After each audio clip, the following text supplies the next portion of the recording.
Correspondent Clarissa Ward is live for us in New Delhi. She went to India's most populous state, Uttar Pradesh, to see the crisis firsthand. And Clarissa, we should warn our viewers that what you're about to share with us is really upsetting at times. Tell us what you saw.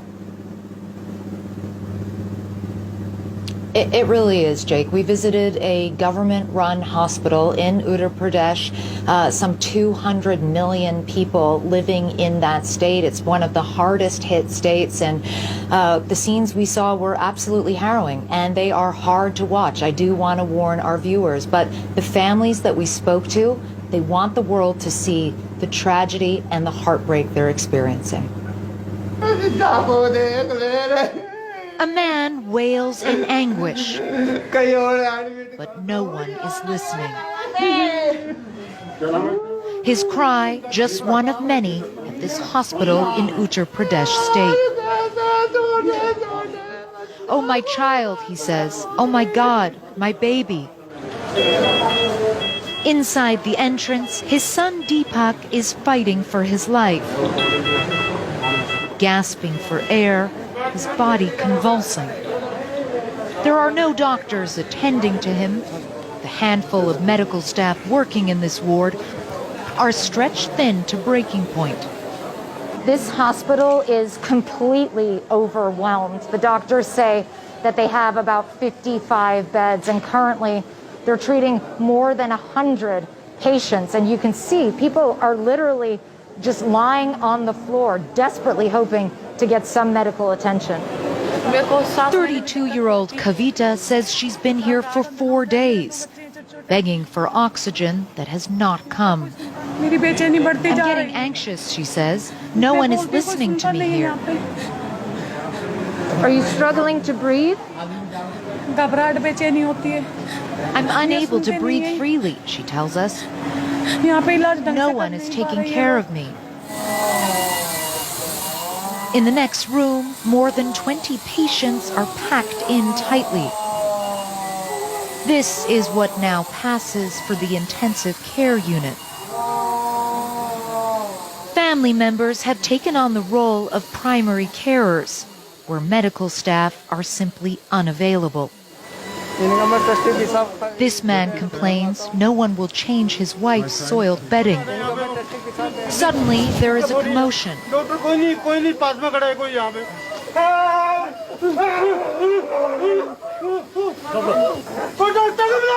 "Will someone please call the doctor?" this man shouts. His mother, 55-year-old Rajbala, appears to be slipping away.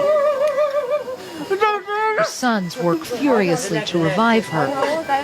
A doctor comes in and tells them to stop crowding her. But the family is inconsolable. "We've been here for 6 days, and only today we got the ventilator for my mother," he tells us. "The oxygen is out. We had to bring an oxygen cylinder." It's a story we hear again and again. One man approaches us pleading. His wife can't get a bed. "No one's listening to me. I've tried everything," he says. "Please help me or she will die." "I'm not a doctor. I'm so sorry. I can't help you." Another man tells us his wife is struggling to breathe outside. They won't let her in. We spot the hospital administrator and ask him what's going on. This man says his wife is dying outside and needs oxygen. Oxygen is a central line oxygen. He insists that oxygen isn't the problem, but says they are desperately short of staff. Those who do work here risk becoming patients themselves.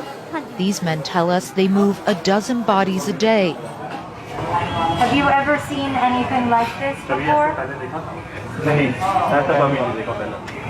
Are you not worried to be working here? You're not wearing protective gear? We should be wearing proper PPE, they say, but even the doctors don't have it, so how can we? We hear screams coming from the ICU.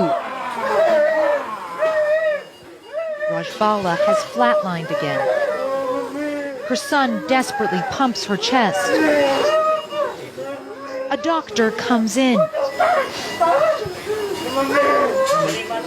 He takes her pulse. But it's too late. This time, there is no point in trying to resuscitate her. The agony of her sons is shared by so many in this country. Failed by a healthcare system on the brink of collapse, and a government accused of mismanaging this crisis.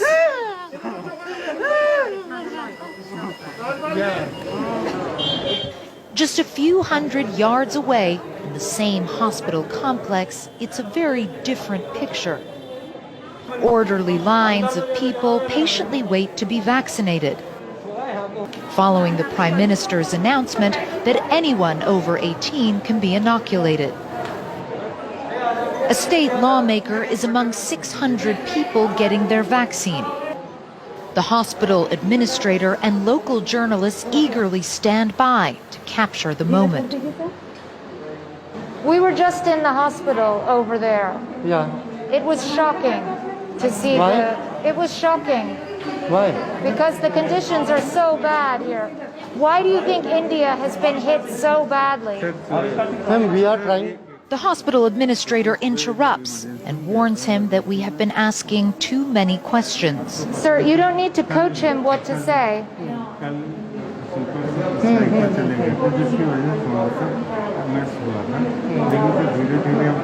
He's telling him what to say. We are trying to best, and some problems were there, but we are trying. Now condition is better. Do you accept that the government has failed its people in the handling of this crisis? No, never. Because I've been talking to a lot of people, and I have to tell you, people are angry. People feel that this didn't need to be so ugly. The situation is not only bad here, we're trying to find solutions, he says. We're increasing the number of beds, and we're working tirelessly around the clock. But back in the COVID ward, the impact of those efforts is not yet being felt. Rajbala's body is left for nearly an hour before it is finally moved. India's leaders may promise that everything is being done to end this crisis, but for now, there is no light at the end of the tunnel. And you see it there, Jake. I mean, shortages of everything, shortages of beds, shortages of drugs, shortages of oxygen. But perhaps the most pronounced shortage that we saw on the ground was a shortage of medical personnel. 5 doctors and nurses were responsible for looking after all those more than 100 people in that COVID ward. And today, the Indian government has come out and said that they are actually going to draft in final year medical students to try to backfill some of the void and help tackle this crisis. But listen, it's going to be an uphill battle, Jake, and the peak hasn't even hit yet of this vicious second wave.